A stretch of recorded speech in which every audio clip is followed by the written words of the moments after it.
pogo. You're doing the pogo. We're gonna learn about this in a minute. Our coach just told us to do the pogo when it's cold outside. Hey, listen, of all the exercises that you could do, running is the least expensive and likely the most efficient thing you can do.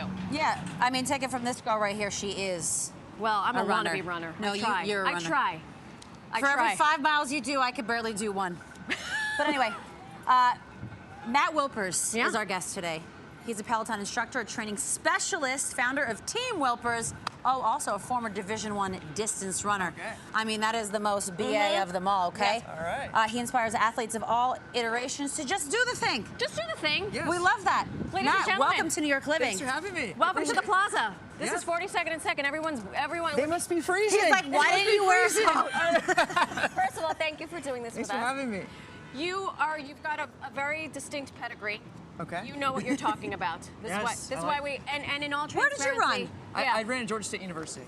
Oh, that little. I've got a D1 athlete and a D1 athlete and this small little G3 athlete right here. Stop it. But you know, we were talking about this because we both exercise. Yes. And running is crucial to that. But so many people get freaked out by it. Yes. Can you dispel the myths? Yeah, so first thing, I mean, everyone thinks that running is like this all or nothing thing. Like we have to be flying when we're running. And so the first thing I do with beginner runners is I say, it doesn't have to be this all or nothing thing. We can slow it down and let's get comfortable with the movement of running first. Right. And so when we think about getting comfortable with the movement of running first, we want to think about posture. Yep. We want to think about stride, and we want to think about breathing. Okay. When we think about posture, the first thing you want to do is like when you're comfortable and when you're standing, what's your posture like? Is it like this? Yeah. No, it's like this. So you want to think about nice and tall, relaxed posture, right? Okay. And then you want to think about your stride. Yeah. And so when we think about our stride, you want to think about light, tall, relaxed. Light, tall, and relaxed. And So- pretend NYPD is not on your. Listen, you're gonna be here. It's like you're running outside of New York right now. So, Sorry. so we talked a little about posture, and then we think about stride, and we think about light, tall, and relaxed. So tall posture, relaxed posture. Stride, you want to think about light, quick footsteps. Can you show us what that is? Yeah, so a lot of people want to run like big footsteps like that, right? Yeah. But really, that takes a lot of energy, and it's a lot of pounding on the knees, the joints, and the muscles. And if we really just make light, quick footsteps like this, That just looks easy. It's a slight increase from a walk. That's Yeah. all it is. And you make light, quick footsteps, and we focus on higher turnover.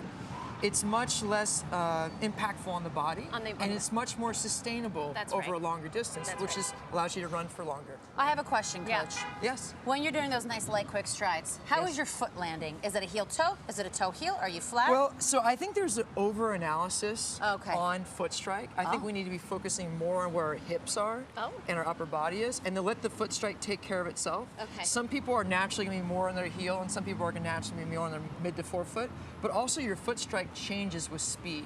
So I'd rather you focus more on where are my hips at? Are they back here or are they right here? You want to press your hips forward from your glutes. You want your shoulders nice and tall. And of course, running is nothing more than a controlled fall forward. Oh. And that lean doesn't come from here, it comes from your ankles. So you're keeping your hips pressed forward and you're keeping a nice short stride, lifting up your feet. And that's why I say run light, run tall, and run relaxed. Got that? Yeah. Should we have a dedicated sneaker? So I think sneakers are super personal. Okay. It really depends on your foot, and I always recommend going to a good shoe store that's a running store. I have my running store. Shout out to the Sneaker Factory in Florham Park, New Jersey. I love those guys. Yeah. I love those guys. But there's different shoes for different types of runs, Yeah. right? So if we're doing a speed run, you want something lighter that's going to help you run faster. Okay. But if you're doing a distance run, lots of volume, you want something that's a little bit more support to it. We were talking earlier. Yeah. Alex, explain. You feel like you can only run a mile because back to your all or nothing. My experience with people is after a mile, I'm done. Yes. Well, that's me. I like to work out, and I work out hard. I lift heavy weights. I do other things, and so I feel like because I'm not such a good runner, all I have in me to really keep running is maybe a mile. 2 is like killer. So I feel like I'm just not going to do it because what kind of a workout am I going to get from running a mile? Is that the wrong thought process? I'm getting papaos. I'm getting papaduro. Well, you know, there's another thing is like, now we talked about your stride, we talked about posture. Now we haven't really talked about breathing. Okay. And breathing is really what gets in the way of a lot of people being able to run further. And so a lot of people, when they start running, they think they're just breathing through their nose. Oh. But you're going to be breathing through your mouth and your nose. Yeah. And thinking about controlling the breath rate and really going for depth of breath. And thinking about breathing from your belly versus breathing from up here. So you're maximizing the use of your lung volume. So that will help you run further. Okay. But then in addition to being able to run further, you want to think about being able to, if you're trying to get to run further, think about doing something like a walk plus run. And so you can be able to do, like, say, a 2-to-1 walk to recovery ratio, like 2 minutes on, 2 minute walk, 1 minute run, or a 1 minute walk, 1 minute run. And then you can eventually start to set goals. Like, I would say go for 30 minutes at a time. Right. Focus less on distance, focus more on time as a beginner. And then think about just taking a 30-minute block, doing some walk plus running, and work on that ratio. And then eventually a great first goal is to be able to run for 30 minutes. You know what? The best way to do Fair a enough. thing is to do the thing. Trial by do fire. the thing. Let's do it. So if we were going to go for a run today, Coach, Yes. Say we've inspired someone at home who's what watching. are we doing first? Well, first of all, you want to warm up, right? I This like is the doing pogo this. we were talking about. Andy Spear, my colleague Andy Spear, loves doing pogos. And I love these because it warms up the lower extremities and people get calf pains and warms up the ankles. So that's one thing. And Another then- thing we can do is, like, in running in most sports and swimming and everything else, we do drills. And drills are ways of reminding your body how to move efficiently. That's right. So let's think about doing a butt kick, which is just lifting up our like heels. that. All right? This is good. And this is a great way to remind yourself to lift up your heels when you're running and follow through on your foot strike.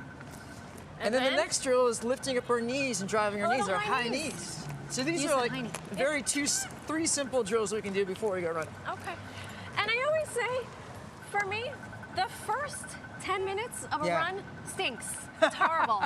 For me, it's the first 2 miles. Well, you know what? Good, because I was going to say it's the first 3. So For me, it's the thought of leading up to going for the run. let's do a quick jog that way and that way, shall we? All right, we warmed up. And by the way, thank you for watching New York Living. Yeah. Light, tall, relax. Let's go. Light, tall, relax. Light, tall, relax. We'll be right here tomorrow. Light, tall, same relax. place, same time, 10 a.m. Why is it Till stressful? 10:57. Look at me, I'm running in reverse. You can't run. I'm